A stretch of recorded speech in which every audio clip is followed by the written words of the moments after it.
Welcome to M N Vino vlogs மக்களை. இன்றைக்கி நம்ம என்ன பண்ண போகிறோம்னு பார்த்தீங்கன்னா ஒரு கொச்சி பிரியாணி செய்ய போகிறோம். அதுக்கு முன்னாடி நம்ம சேனலை அப்படியே சப்ஸ்கிரைப் பண்ணிட்டு இந்த வீடியோ ஃபுல்லாக பாருங்கள். நல்லா டேஸ்டியான எம்மியான கிரிப்ஸியான ஒரு பிரியாணி இருக்குது, அது வெயிட்டிங்கில் இருக்குது. வீடியோ ஃபுல்லாக பார்த்ததுக்கப்புறம் தெரியும் உங்களுக்கு எப்படி என்ன இருக்குன்னு. மக்களே, நம்ம பிரியாணி செய்கிறதுக்கு முன்னாடி அரிசியை நல்லா ஊற வச்சிடணும் தண்ணி ஊற்றி. அப்போது நமக்கு வந்துட்டு நல்லா சோறு காணும். நல்லா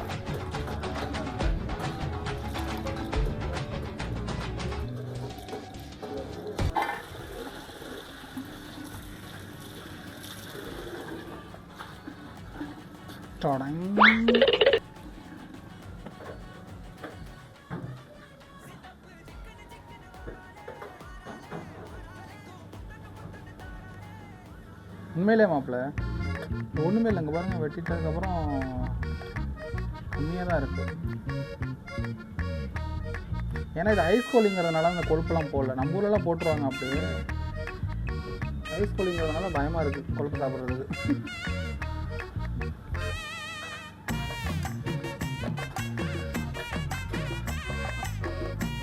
நீர்கோழி இருக்குல்ல, பார்த்துருக்கீங்களா? வெந்நீர் கோழின்னா வச்சுக்கோங்க. வெந்நீர் கோழின்னு வச்சுக்கோங்க. இதே பாய்லரில் வந்துட்டு இந்த தோல் வந்துட்டு உரிச்சிட்டு நம்ம வெட்டி கொடுப்பாங்க. வெந்நீர் கோழின்னு சொன்னீங்கன்னா இந்த மாதிரி கொடுப்பாங்க, கொழுப்போடையே கொடுப்பாங்க. வெட்டி நம்ம வெந்நீரில் போட்டு சுத்தமாக இந்த இதில் முடியெல்லாம் எடுத்துகிட்டு அப்படியே வெட்டி கொடுப்பாங்க. அதுதான் வெந்நீர் கோழி. அந்தமாரி தான் இங்கே வந்துட்டு எடை போட்டு கொடுக்குறாங்க. ஆனால் நமக்கு இது லாஸ் தான். ஏன்னா இதை நம்ம சாப்பிட்றது கிடையாது. இருந்தாலும் எத்தனை கிராம் போகுது? ஒரு கோழி மேக்ஸிமம் 1200 கிராம் இருக்குது. 1200 கிராமில் ஒரு 300 கிராம் இதிலே போயிடுது. ஒரு அரை கிலோ 3/4 கிலோ தான் மக்களை தேருது. 120 1200 கிராமில். இங்கே பாருங்கள், அப்படியே வாட்டர் உள்ள இன்ஜெக்ஷன் போட்டு அப்படியே வாட்டர் ஃபில் பண்ணி வயிட்டு போட்டுறது.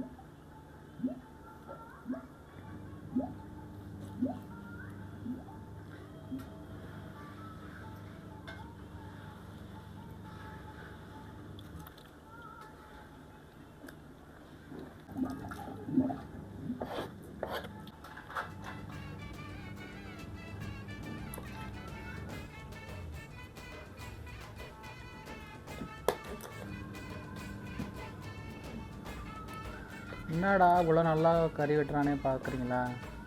13 வருஷமாக வெட்டி வெட்டி பழக்கமாகிடுச்சு. வேறு என்ன பண்ணுறது? ஊர்லலாம் ஒரு ட்ரிப்பு கூட வெட்டினது கிடையாது. ஊர்லலாம் அப்பா தாத்தா இவங்கெல்லாம் வெட்டி கொடுப்பாங்க. இங்கே வந்து நம்ம பழகியாச்சு. ஆமாம், உண்மையிலே மக்களே வெளியில் தனியான்னு வந்துட்டிங்கன்னா அவ்வளோதான், எல்லாமே பழகிக்கலாம்.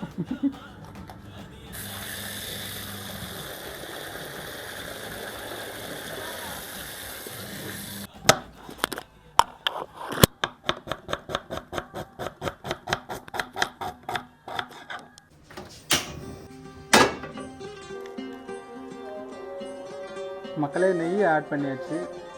ஒரு 3 ஏலக்காய், ஒரு பீஸு பட்டை, அப்புறம் இலை ஒரு 3 பீஸு, அப்புறம் நல்லா ஸ்லைஸாக வெட்டின ஆனியன்.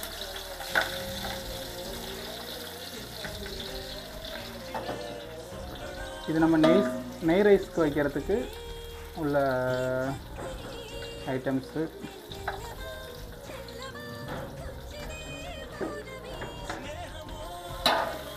இது பேர் அரிசி கிளாஸா? ஆல்ரெடி ப்ரௌன் ஆகிடுச்சு. காமிச்சு விடுங்க. நல்ல ஆனியன் நல்லா ப்ரௌன் ஆகிடுச்சு. ப்ரௌன் ஆனதுக்கப்புறம் இந்த கிளாஸில் தான் நம்ம வந்துட்டு அரிசி போட்டோம். 1 கிளாஸ் அரிசிக்கு 2 கிளாஸ் தண்ணி. நம்ம ஒரு 5 கிளாஸ் போட்டிருக்கோம். 3 4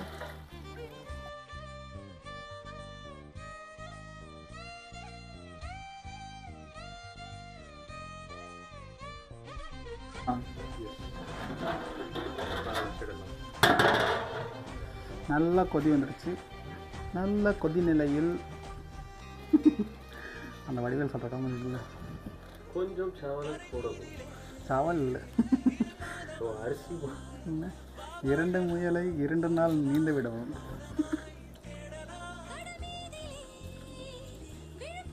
பின்பு பாம்பு கழட்டி போட்ட சட்டையில் நன்கு வடிகட்டவும். மக்களை நீங்கள் தப்பாக எடுத்துக்காதீங்க. இதனால இது பாம்பு சூப் வைக்கிறேன். இது உண்மையிலே பிரியாணி தான், ஆனால் டிஃப்ரெண்ட்டான பிரியாணி. நம்ம எப்பவும் செய்கிற மாதிரி கிடையாது, இது டிஃப்ரெண்ட்டாக இருக்கும். வாங்க வீடியோக்குள்ளே பார்க்கலாம். ஒரு மேஜிக் இருக்குது, கடைசியில் சொல்லுவோம், அது உங்களுக்கே தெரியும் இதான் மேஜிக் அப்படின்னு.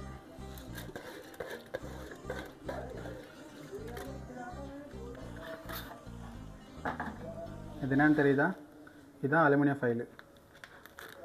இதுக்குன்னா நம்ம வந்துட்டு நார்மல் அடுப்பில் செய்யலை, கேஸ் அடுப்பில் செய்கிறோம். அதனால் வந்துட்டு தம் போடுறதுக்கு இதுதான் பெஸ்ட். நம்ம தம் போட்டுடலாம். ஒன்றும் மறந்துட்டேன் மக்களே, இதுதான் அந்த கலர்ஃபுல் ஃபுட் கலர்.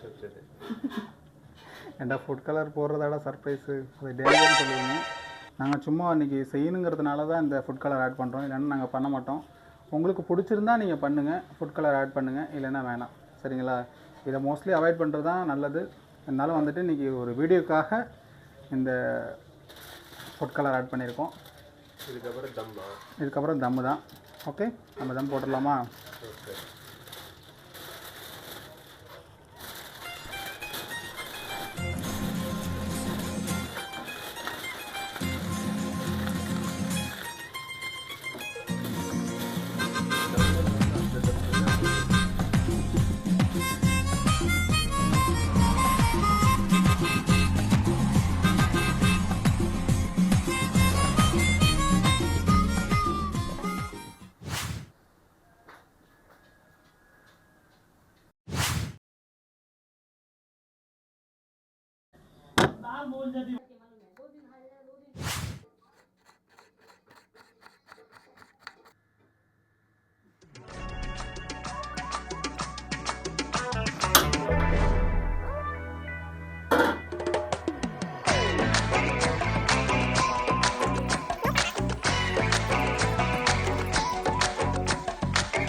பட்டை, கிராம்பு, ஏலக்காய், லவங்கம் எல்லாம் சேர்த்தாச்சு.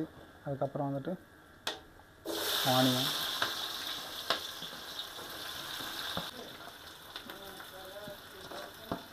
பச்சை மிளகா,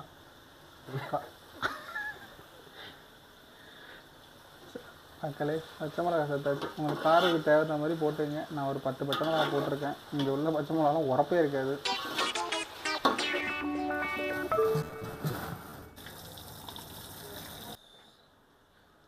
புதினா, மல்லி செம்மையா இருக்கு. ஒன்றும் பண்ணல போட்டிங்களா?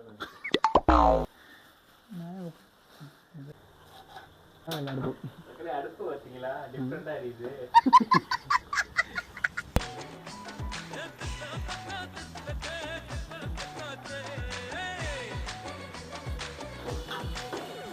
இது கேரளாவில் கொச்சியில் ஒரு பிரியாணி.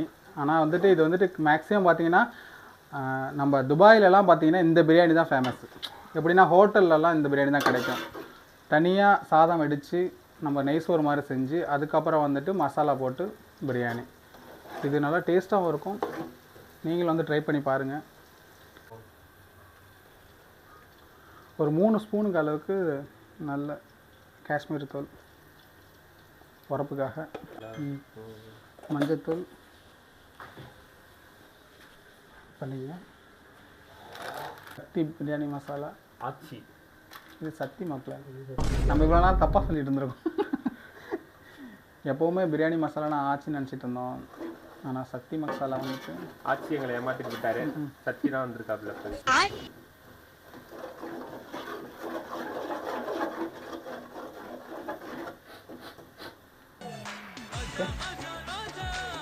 என்னடா அவன் இப்போ ஆட் பண்ணுறான்னு நினச்சிக்கிறீங்களா? இஞ்சி மறந்துட்டேன்னு நினைக்காதீங்க. உங்களுக்கு இப்படி தான் ஆட் பண்ணணும். முன்னாடியே ஆட் பண்ணோன்னா அது ஸ்மெல்லு போயிடும், ஸ்மெல்லு இருக்காது.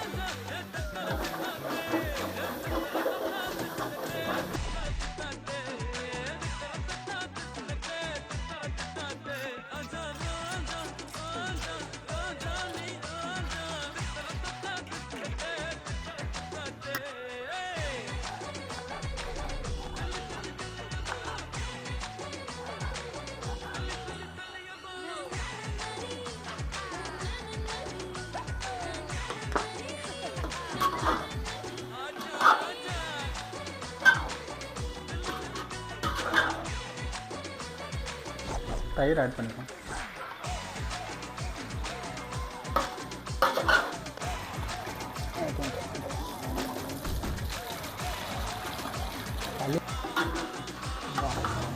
தயிர் மிக்ஸ் பண்ணோன்னா பார்த்தீங்களா அந்த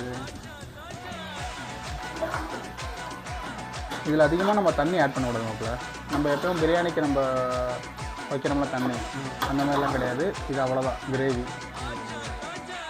ஆனால் நம்ம லேயர் லேயராக வைக்க வேண்டியதான்.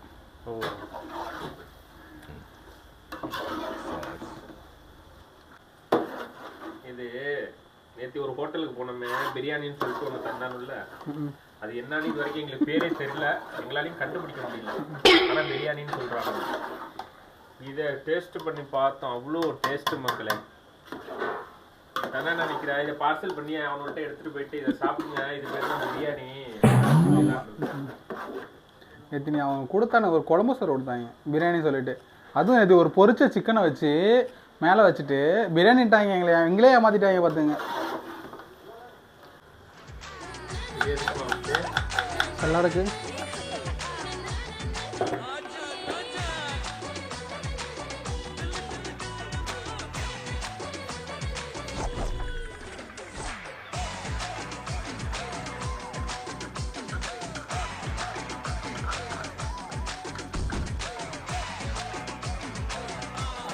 மக்களே நம்ம வச்ச பிரியாணியை பார்த்துட வேண்டியதான். நைஸ் வர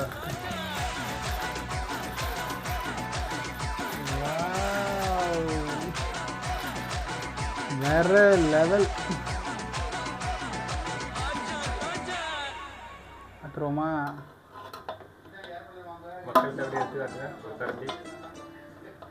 அப்படியே பூ போல் இருக்குல்ல, ஒரு ரைஸ் கூட ஒட்டலை, செம்மையாக இருக்குது. நல்லா பொல பொலன்னு இருக்கு ரைஸ். இதுக்கப்புறம் நம்ம தம் போட வேண்டியதான், லேயர் லேயராக வச்சுட்டு.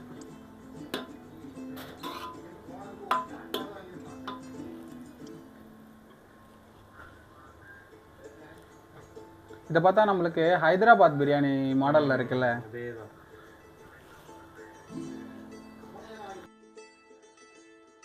நம்ம தம் போடுறதுக்காக லேயர்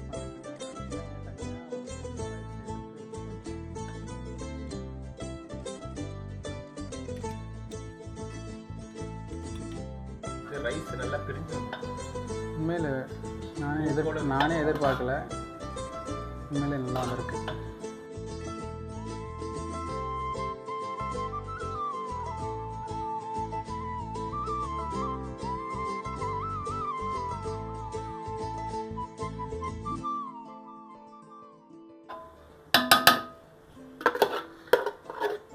இந்த மாதிரி உங்களுக்கு ஏதாவது பிரியாணி செய்ய வேணும்னா கான்டாக்ட் வித் மாஸ்டர்.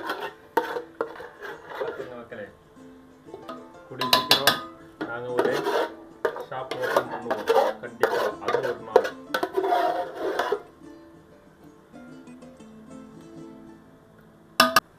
சொல்லுங்க மக்களே, நம்ம ஆல்ரெடி ஒரு லேயர் கீழே போட்டாச்சு. மேலே ஃபில்அப் பண்ணிவிட்டு பிரியாணியை இதுக்கப்புறம் மூடி வைக்கணுமா? இதுக்கப்புறம் லைட்டாக சிம்மில் வச்சு அழகாக நம்ம மூடி வச்சுட்டோன்னு வச்சுங்க, வேறு லெவலில் இருக்கும். கொஞ்ச நேரம் அந்த ஹீட்டு ஏறி அந்த மசாலாலாம் ரெண்டு சைடும் பிரியாணி கீழேயும் மேலேயும் வந்துட்டு நல்லா ஏறிடும் மசாலா. அதுக்கப்புறம் நம்ம வெட்டி எடுக்க வேண்டியதான், அப்படி கேக் வெட்டி எடுக்கிற மாதிரி எடுக்க வேண்டியதான். கொஞ்சம் லைட்டாக நெய் ஆட் பண்ணி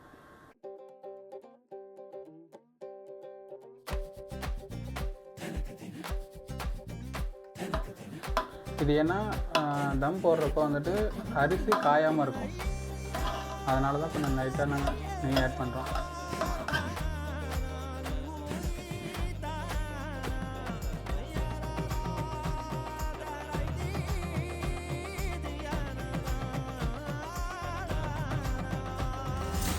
மக்களே ரெடி ஆயிடுச்சு பிரியாணி. ஆவி பறக்க சூடான பிரியாணி ரெடி.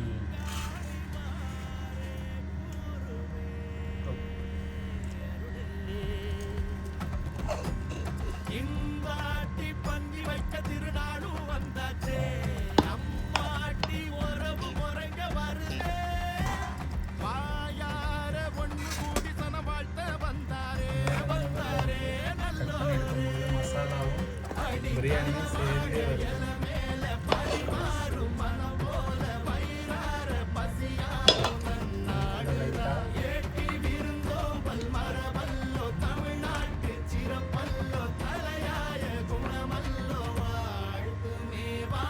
சாப்பிட்டு பார்க்கலாம்.